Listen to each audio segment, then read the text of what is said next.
اعوذ باللہ من الشیطان الرجیم بسم اللہ الرحمن الرحیم السلام علیکم ورحمۃ اللہ وبرکاتہ۔ بسم اللہ الرحمن الرحیم۔ دوسرا بحث تفسیر اور تعویل کے بارے میں ہے۔ اس میں 3 مقامات ہیں۔ ایک یہ کہ تعویل اور تفسیر لغت میں کیا ہے، دوسرا یہ کہ اس میں اصطلاحی فرق کیا ہے، تیسرا یہ کہ تفسیر بالرائے کیا ہے۔ تفسیر پسر سے ماخوذ ہے، تعویل اول سے ماخوذ ہے۔ فسر لغت میں نفس بیان اور کشف کو کہتے ہیں، ایک چیز واضح کرنا، اشکارا کرنا، یا کسی چیز سے کال یا ڈکنا، کولنا۔ بعض کہتے ہیں کہ تفسیر فسر سے ہے اور پسر سپر سے ہے، اندھیرے سے کوئی چیز اور روشنی میں آنا، مگر مقصد ایک ہی ہے۔ لیبارٹری میں جو ٹیسٹ وغیرہ ہوتے ہیں اسے تفسیرہ کہتے ہیں، جس سے بیماری کی تشخیص ہوتی ہے۔ تعویل لغت میں اول سے ہے، اول راجع ہونے کو کہتے ہیں۔ ان دونوں کا اپنی اصطلاحی معنی سے تعلق ہوگا۔ مفردات میں راغب اصفہانی کہتے ہیں، اول کہتے ہیں شے اصل کو واپس کرنا۔ قرآن میں جو آتا ہے موئلہ، موئل کہتے ہیں واپس ہونے کی جگہ، پلٹنے کی جگہ، رجوع کرنے کی جگہ۔ دوسرا فرق تعویل اور تفصیل میں اصطلاحاً جیسا لغت میں فرق ہوتا ہے، ابو عبید ایک لغوی گزرا ہے، اس کا کہنا ہے کہ تفسیر اور تعویل ایک چیز ہے۔ دوسرے علماء نے اس پر سخت تنقید کی ہے۔ اصطلاح میں تفسیر کیا ہے، اس کے مختلف تعبیرات ہیں۔ ایک قول یہ ہے کہ تفسیر کسے کہتے ہیں۔ کشف یہ لفظ مشکل کا، اس کا مراد اشکارا کرنا، یہ عام معنی ہے، مگر اصطلاح شرعی میں یہ مناسب نہیں ہے۔ اگر کوئی اپنے رائے سے مراد بتائے تو اسے تفسیر نہیں کہہ سکتے۔ کسی نے یہ تشریح کی ہے کہ تفسیر علم ہے، نزول آیات کا، سورہ کا، قصص کا، اشارات کا اور اس کی ترتیب کا، مکی ہے یا مدنی ہے، محکم ہے یا متشابہ ہے، ناسخ ہے یا منسوخ ہے، خاص ہے کہ عام ہے، مطلق ہے کہ مقید ہے، مجمل ہے کہ مفصل ہے۔ نصوص کے ساتھ یہ تمام صفات معلوم کرنا، اس کو تفسیر کہتے ہیں۔ اس میں احکام بھی آتے ہیں، حرام اور حلال وغیرہ۔ یہ ظاہری بات ہے، یہ علم رائے سے حاصل نہیں ہو سکتا۔ اس کے مقابل میں تعویل آیات پھیرنا، مختلف معنوں کی طرف۔ ایک لفظ میں بہت معنی اور احتمالات ہے اور کسی ایک معنی کی طرف پیر دے، کیوں پیرتا ہے، ایک قرینے کے سبب پیرا جاتا ہے، اسے تعویل کہتے ہیں۔ مشہور تفسیر دونوں کے درمیان فرق کے بارے میں یہ ہے، آیت ایک موافق معنی کی طرف پیرنا، ماقبل اور مابعد کے ساتھ موافقت ہو، دوسرے آیات اور نصوص کے ساتھ مخالفت نہ کرے، یہ ہے آیت پیرنا۔ طریقہ استنباط کے ذریعے سب کرنا اسے تعویل کہتے ہیں، اور جب بیان معنی کے کرتے ہو روایت کے ساتھ اسے تفسیر کہتے ہیں۔ ماتوریدی نے اپنے تعویلات میں کہا ہے، کتاب ہے اس کا، وہ کہتے ہیں تفسیر کہتے ہیں یقین اس پر کہ لفظ کا یہ پلا مراد ہے، یہ یقین کرنا، بالکل یہ اللہ تعالیٰ کا ارادہ ہے۔ اب اگر دلیل ہو، یقینی دلیل، تو یہ تفسیر صحیح ہوگا، اور اگر یقین دلیل نہیں ہے اور کہتے ہیں کہ بس اس لفظ کا یہ معنی ہے، تو یہ پھر تفسیر بالرائے ہوا۔ اللہ پر فیصلہ نہیں کر سکتے کہ یہ واقعی یہ مراد ہے، مگر دلیل کے ساتھ کرو گے۔ اور تعویل تو یہ ہے، یقین نہیں ہوتا بلکہ ترجیح ہوتا ہے، ایک معنی دوسرے معنوں پر بغیر قطع اور یقین کے۔ تو کہتے ہو قرینے سے معلوم ہوتا ہے، الفاظ سے پتہ چلتا ہے کہ اس آیت اور الفاظ کے معنی یہ ہے، یقین نہیں کر سکتا کہ اللہ کی نزدیک ایسا ہوگا یا نہیں، تو اسے تعویل کہیں گے۔ ان تمام اقوال سے حاصل یہ ہوتا ہے کہ ایک ہے روایت اور دوسرا ہے درایت۔ ایک ہے نقل، اسے روایت کہتے ہیں، تفسیر اسے کہتے ہیں جو روایات پر ہو۔ تعویل اسے کہتے ہیں کہ جس میں تعویل اور رائے درائیت اس میں ہو جائے۔ اب تفسیر بالرائے کیا ہے، اس کی طرف آتے ہیں۔ تفسیر بالرائے وہ ہے جس میں شریعت میں سخت منع کیا گیا ہے۔ تعویل تو اکثر مفسرین نے ذکر کیا ہے۔ تعویل علم بالرائے درائیت کے ساتھ کو کہتے ہیں۔ تعویل کے بارے میں 2 احادیث نقل بھی موجود ہے، ترمذی کے احادیث میں ہے، ابو داود میں بھی ایک ہے۔ ایک حدیث یہ ہے، نبی اکرم صلی اللہ علیہ وآلہ وسلم کا ارشاد ہے، من قال فی القرآن برأیہ فلیتبع مقعدہ من النار۔ اور دوسری جگہ ارشاد ہے، من قال فی القرآن بغیر علم فلیتبوأ مقعدہ من النار۔ اس میں صرف الفاظ کا فرق ہے، مقصد ایک ہی ہے۔ ان میں بس الفاظ کا تھوڑا فرق ہے، اور بالاتفاق یہ حدیث صحیح ہے۔ جس نے اپنی طرف سے قرآن مجید میں بات کی، بس اس آدمی کے لیے اپنی جگہ تیار کرنی چاہیے آگ میں۔ اسے امر بمانے خبر کہتے ہیں۔ اس طرح حدیث متواتر میں آتا ہے، جس نے نبی اکرم صلی اللہ علیہ وآلہ وسلم پر جھوٹ باندھا اور اسے پتا تھا کہ یہ جھوٹ ہے، کہ یہ موضعی حدیث ہے، نسبت کرتا ہے نبی صلی اللہ علیہ وآلہ وسلم نے ایسا کہا تھا، دلیل نہ ہو، سند نہ ہو، تو یہ آدمی جہنم میں جائے گا۔ فلیتبوأ، یہاں بھی فلیتبوأ ہے۔ قرآن میں بھی رائے سے بات کرتے ہو تو وہ اللہ پر جھوٹ باندھا جا رہا ہے، تو حدیث جو جھوٹا ہے، پیغمبر صلی اللہ علیہ وسلم پر جھوٹ ہو، اس لیے دونوں کا عذاب ایک ہی ہے، مرجع ایک بات کی طرف ہے۔ دوسری روایت یہ ہے من قال بالقرآن برأیہ فاصاب فقد خطا فقد کفر، کسی نے قرآن میں اپنی طرف سے بات کہی، درست بھی کہی، تب بھی گناہگار ہے، اصاب صحیح بات کہی مگر یہ پھر بھی گناہگار، رائے کو کیا اعتبار ہے؟ اس لیے معلوم ہوا اس میں اجتہاد کا مسئلہ نہیں چل سکتا کہ مجتہد ہے کہ خطا ہوا تو 1 اجر اور اگر صحیح تھا تو 2 اجر، یہاں یہ نہیں چلے گا قرآن مجید میں، یہاں خطا بھی گناہگار ہے اور اگر ٹھیک بھی ہو تب بھی گناہگار ہے۔ اگرچہ یہ حدیث سند کے اعتبار سے ضعیف ہے، اہل علم نے اس میں بحث کیا ہے، اس کی سند میں راوی ہے سہیل بن ابی حزم، اس پر کلام کیا ہے کہ وہ ضعیف راوی ہے، قرطبی نے بھی اسے نقل کیا ہے کہ یہ حدیث ضعیف ہے۔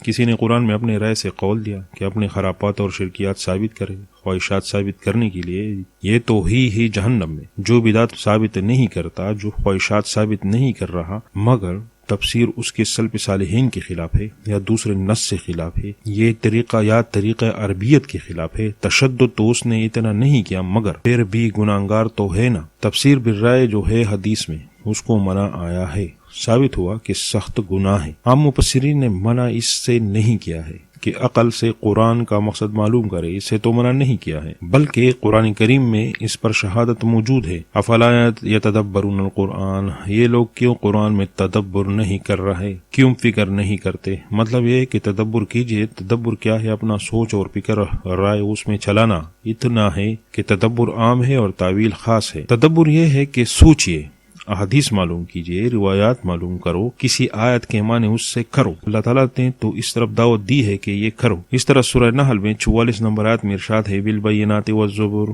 وانزلنا الیک الذکر لتبین للناس ما نزل الیہم ولعلہم یتفکرون۔ آخر میں دیکھو ولعلہم یتفکرون، دعوت ہے فکر کرنے کے لیے۔ نازل کیا ہے ہم نے اپنی طرف قرآن، ایک تو تشریح کرو گے، اے نبی صلی اللہ علیہ وسلم، اسے روایت کہتے ہیں، ولعلہم یتفکرون اسے دعائیت کہتے ہیں۔ یہ فرمایا کہ تفکر کرو گے، مومنین قرآن پاک میں فکر کریں گے، روایت بھی دی کی ہے، فکر بھی کرے۔ یہ دلیل ہے کہ قرآن کریم میں فکر کرنا ضروری ہے بلکہ مطلوب ہے۔ تو قرآن کریم میں جس رائے دینے سے منع فرمایا گیا ہے اس کا مراد معلوم کرنا چاہیے۔ تفسیر خازن والے نے اپنے مقدمے میں اس کی وضاحت کی ہے۔ اس کا کہنا ہے کہ علماء کے مطابق جو منع کیا گیا ہے قرآن کریم میں رائے دینا، ان موارد فی حق میت اول قرآن علی نفسه علی مراد نفسه و اتباع ہوا، یہ معنی ہے یہ ان کے بارے میں وارد ہو چکا ہے جو قرآن کی تعویل کرتے ہیں اپنی مراد کو ثابت کرنے کے لیے، اپنے مقصد کے لیے۔ اپنا مقصد اگر توحید ہو تو پھر نہیں بلکہ تابع خواہش ہو۔ بعض کے خواہشات ہوتے ہیں، بعض کے بدعت ہوتے ہیں، غلط عقائد ہوتے ہیں، شیعہ روافض، یہ سب کیا ہے؟ تابع لہوا ہے۔ بدعت ثابت کرتا ہے عقیدتاً اور عملاً، کس طرح ثابت کرتا ہے؟ آیت سے ثابت کرتا ہے۔ کما یحتج ببعض الآیات القرآن علی تصحیح بدعتہ، بہت سے مبتدئین ایسے ہیں جو آیات اپنے بدعت کے لیے پیش کرتے ہیں اور ان کا غرض ہوتا ہے۔ اس وقت مثال پیش کیا تھا، مثلا باطنیہ صوفیہ میں ایک فرقہ تھا، اہل باطن والا عقیدہ اب بھی کچھ لوگ رکھتے ہیں، نماز نہیں پڑھتے، کہتے یہ اہل باطن سے ہے، اہل ظاہر سے نہیں ہے۔ اس طرح خوارج ہے، معتزلہ ہے، شیعہ ہے، قسم بدعت والے ہیں۔ اپنے بدعت کے ثبوت کے لیے وہ قرآن مجید سے دلیل لیتے ہیں۔ قرآن عجیب امتحان والا کتاب ہے، ہر ایک مطلب پرست آیت کو دلیل میں پیش کرتا ہے کہ اس آیت سے یہ ثابت ہوا، اس سے یہ ثابت ہوا، اگرچہ اس کا بدعت شریعت سے خلاف ہو تو معلوم ہوا کہ اس کا استدلال بھی شریعت سے خلاف ہے۔ جو دعویٰ پیش کرے تو کہنا چاہیے کہ تمہارا یہ دعویٰ قرآن اور حدیث کے خلاف ہے۔ اس تعویل کو تعویل مضمون کہتے ہیں۔ کذب طریقے سے استدلال کیا ہوتا ہے تو یہ تفسیر بالرائے۔ ایسے لوگ بھی ہیں جو صفات اللہ سے انکار کرتے ہیں قسم طریقوں سے۔ یہ ایک عظیم بدعت ہے اسلام میں، جہنیوں متزلیوں نے بنایا تھا۔ قرآن سے اپنے مقصد کے لیے دلائل پیش کرتے ہیں اور دلیل واضح معترض ہوتا ہے آیات کے ساتھ، یہ تعویل فاسد ہوتا ہے۔ اس میں دوسرا قول یہ بھی ہے، یہ تفسیر علماء سلف سے نہیں لیتے۔ تفسیر کیا ہوتا ہے مگر طریقہ سلف کے خلاف ہوتا ہے ان کا، وہ تفسیر صحیح نہیں ہو سکتا جو سلف صالحین کے اقوال کے خلاف ہو، اسے تفسیر نہیں کہہ سکتا۔ اگر صحیح ہو تو تعویل اسے کہہ سکتے ہو، اسے تفسیر بالرائے کہو گے تو نتیجہ یہ نکلا کہ تفسیر بالرائے میں دو مرتبہ ہے۔ ایک یہ کہ بدعت ثابت کرنے کے لیے استعمال ہوتا ہے، دوسرا یہ کہ بدعات اگر استعمال نہیں کرتے تو معنی اس طرح کرتے ہیں جو سلف صالحین کے معنی کے خلاف ہے۔ ایک تو عربیت کے طریقوں سے خلاف ہو، مثلا ایک لفظ ہے جس کے معنی عربی لغت میں نہیں ملتے، نہ اس کا استعمال ہوتا ہے، یا سیاق و سباق سے خلاف ہوتا ہے، یا نصوص کے خلاف ہوتا ہے، یہ تفسیر بالرائے ہوگا اور تعویل مذموم ہوگا۔ ایسا معنی جو لغت عربی اور عربی کی اصطلاح میں نہیں ہے، مثلا کسی نے رقیہ کے معنی کی ہے کتابچہ، جو کہ عربی کی اصطلاح یا لغت میں نہیں ہے، یا ابراہیم علیہ السلام کے زمانے کے بارے میں سر آیا ہے تو کسی نے سرے کے معنی دریچے کا کیا ہے، تو یہ بھی نہ لغت عربی میں ہے نہ اصطلاح میں ہے، یہ تفسیر بالرائے ہے، اگرچہ دوسرا درجہ ہے، تفسیر غلط ہے، تفسیر لغت کے خلاف، سلب کے خلاف ہے، کسی مفسر نے نہیں کیا ہے۔ ابن کثیر اور شیخ الاسلام لکھتے ہیں تفسیر کے لیے 4 طریقے ہیں، وہ ہے تفسیر قرآن بالقرآن، قرآن کی تفسیر میں پیش کرنا۔ ظاہری بات ہے کہ اللہ تعالیٰ ایک جگہ اجمال فرماتا ہے تو دوسری جگہ تفصیل فرماتے ہیں،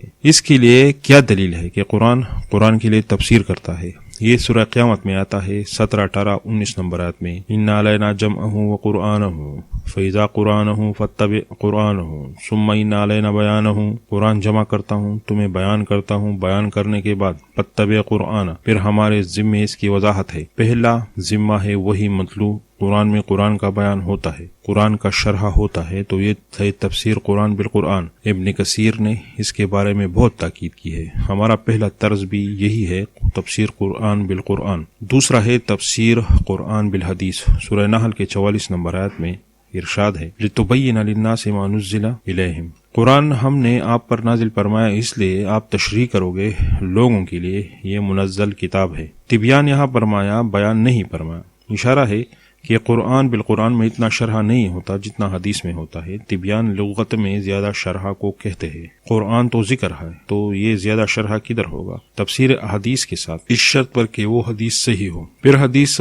شرح قرآن کریم ہے تو وہ حدیث ہے نا جسے شرح ہوگا۔ نبی کریم صلی اللہ علیہ وسلم کی جو حدیث ہے تفسیر حدیث کے ساتھ، یعنی قرآن آیات کی تفسیر حدیث کے ساتھ ہونی چاہیے، اس شرط پر کہ وہ حدیث صحیح ہو۔ پھر حدیث شرح قرآن کریم ہے، پھر حدیث شرح قرآن کریم ہے، بالخصوص وہ حدیث جو صحیح ہو، عام محدثین لے آئے ہو، صحاح ستہ لے آئے ہو، دوسرے لے آئے ہو، وہ درجہ خبر واحد میں نہیں ہوگا کہ اتنے محدثین نے نقل کیا ہے، 6 مشہور محدثین اور دوسروں نے نقل کیا ہے، اتنے محدثین نے اس پر اتفاق کیا ہے اور حدیث کے سند میں کلام نہیں ہے، تو یہ خبر واحد نہیں ہے، اسے قرآن کی شرح میں لگاؤ۔ تیسرا طریقہ ہے قول صحابہ پر۔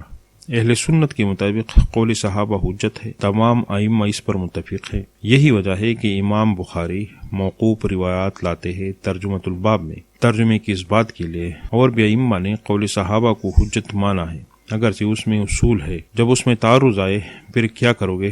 مخالفت آ جائے قول نبی صلی اللہ علیہ وسلم سے، پھر کیا کرو گے؟ وہ جدا اصول ہے۔ تیسرا قول تابعی سے تفسیر کرنا، اس میں بھی مفسرین اتفاق رکھتے ہیں، امام بخاری، امام ترمذی اور دوسرے، وہ کتابی تفسیر میں تابعین کے اقوال لے آتے ہیں۔ امام بخاری کی مسلک پر قول تابعی بھی حجت ہے، عام ترجمہ باب میں تابعین کے اقوال لے آتے ہیں۔ یہ 4 طریقے تفسیر کے طریقے ہیں، طرق تفسیر، اور اس کے بعد اجتہاد اور استنباط کا طریقہ ہے، تو پھر اسے تعویل کہیں گے، وہ تعویل ہوتا ہے۔ منہاج التفسیر المتفرقہ، اس پر بات کرتے ہیں۔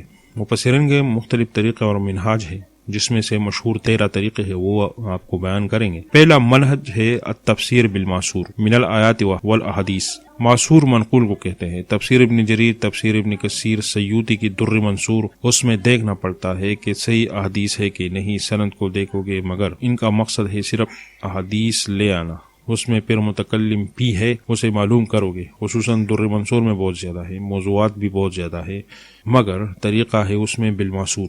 دوسرا منہج ہے تفسیر بالاحکام، آیات میں احکام نکالنا، اور ان تفاسیر کو احکام القرآن کہتے ہیں۔ اس میں مشہور جو ہے احکام القرآن جساس کا، جو حنفی ہے، جو اعتقادی معتزلہ ہے، ابو بکر جساس، ہمارا کام احکام کے ساتھ ہوگا، احکام نکالتا ہے۔ اس طرح مشہور تفسیر ہے تفسیر قرطبی کا، احکام القرآن اس کا نام ہے، اور بھی احکام القرآن کے نام پر بہت سے تفاسیر ہے، موجودہ دور میں اردو کے تفاسیر بھی ہے احکام القرآن کے۔ تیسرا منہج ہے تفسیر بالعربیہ من الفصاحت والبلاغت، قرآن میں عربیت کیا ہے، فصاحت اور بلاغت ثابت کرنا، اس لفظ میں، اس جملے میں کتنی فصاحت ہے، اس جملے میں کتنی بلاغت ہے۔ اس میں کشاف بہت اہم ہے، معاشری کا، جو خالص معتزلہ ہے، عقیدے کو دیکھو گے نہیں اس کا، اس لیے علماء کہتے ہیں کہ جن لوگوں کو اپنا عقیدہ معلوم نہ ہو وہ محشری کی کتاب کو نہ پڑھے. آپ کا عقیدہ مضبوط ہو، صرف فصاحت و بلاغت مطالعہ کرنا چاہتے ہو، جملے خبریاں وغیرہ پڑھنا چاہتے ہو، پھر اس کے لیے کشاف زبردست ہے.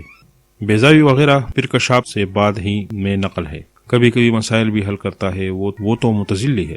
چوتھا منہج وہ ہے تفسیر بالمعقول، تفسیر میں حکمت بیان کرنا. تفسیر رازی کی تفسیر کبیر میں اس نے راز بیان کی ہے. تفسیر نشاپوری بہت سے حکمتیں ہیں اس کے اندر. تفسیر سراج المنیر شلبینی کی تفسیر خازن میں بہت سے حکمت درج ہے. اس میں بہت سے متفرق کتب بھی ہے، جیسا کہ قانون اور تعویل وغیرہ. المدخل اس میں حکمتیں ہیں. جب ہم حکمتیں بیان کرتے ہیں مدخل میں، قانون تعویل وغیرہ میں. پانچواں منہج ہے تفسیر تناسب والارتباط. مفسر کا اہتمام یہ ہوتا ہے کہ آیات کا ربط بیان کرتا ہے، صورتوں کا تناسب بیان کرتا ہے، اور تفسیر اتنا نہیں ہوتا اس میں. جیسا کہ تفسیر الرحمن ماہی میں کیا 2 جلدوں میں ہے. نظم درر ہے امام بقائی کا 22 جلدوں میں ہے. اس کا مقدمہ مسائد نظر 3 جلدوں میں ہے، اس میں بھی حکمتیں پیش کی ہے. چھٹا منہج ہے بیان المعانی المفردات. ایسے بھی ہے جو مفردات کے معنی کرتے ہیں. تفسیر اتنا اس مراد نہیں ہوتا، جیسا کہ راغب اصفہانی ہے، مفردات کتاب لکھا ہے اس نے. اس طرح فرا بغوی ہے، اس کا جو کتاب ہے معانی القرآن للپرا. یا اخپش گزرا ہے معانی القرآن للاخپش، یہ راغب سے پہلے گزرے ہے اور پہلے اسے پڑھو. تفسیر جلالین اور مدارک اس طریقے پر ہے. جلالین نے مختصر تفسیر لکھا ہے، مقصد اس میں مفردات کا بیان ہے. یہ مختصر تفسیر لکھنے میں غرض یہ تھا 40 دن میں لکھی تھی مفردات لکھنے کا. 7واں منہج ہے جمع الاقوال اہل علم پی تفسیر المفردات. بہت سے صحابہ تابعین علماء کے اقوال جمع کرنا مفردات کی تفسیر میں. اس میں بہت سے تفاسیر ہے اور بہت جامع زاد مسیر ہے ابن جوزی کا. اگر اہل لفظ کے بہت سے معنی دیکھنے ہو تو یہاں دیکھیے، بہت سے معنی ہوں گے، مختصر تعارف ہوگا. قال فلان جیسا کہ حکمت کے 11 معنی لکھے ہیں. 8واں منہج ہے تعویلات اہل تصوف. تصوف کی اصطلاحات قرآن سے ثابت کرنا، اسے تفسیر نہیں کہہ سکتے ہم، وہ تعویلات ہے سارے. کچھ علماء نے شرح بیضاوی میں لکھا ہے باطنیہ اور متصوفین کے جو اقوال ہے، مثلا جعل لکم الارض فراشا والسماء بناء، اس کی تفسیر میں لکھا ہے تمہارے لیے باپ پیدا کیے اور مائیں پیدا کیے ہیں. یہ تعویل ہوگا، یہ تفسیر نہیں کہہ سکتے ہم. ابن عربی کی تفسیر بہت مشہور ہے اس باب میں. عام علماء اور طلباء کے لیے وہ تفسیر پڑھنا منع ہے، تفسیر ابن عربی کا.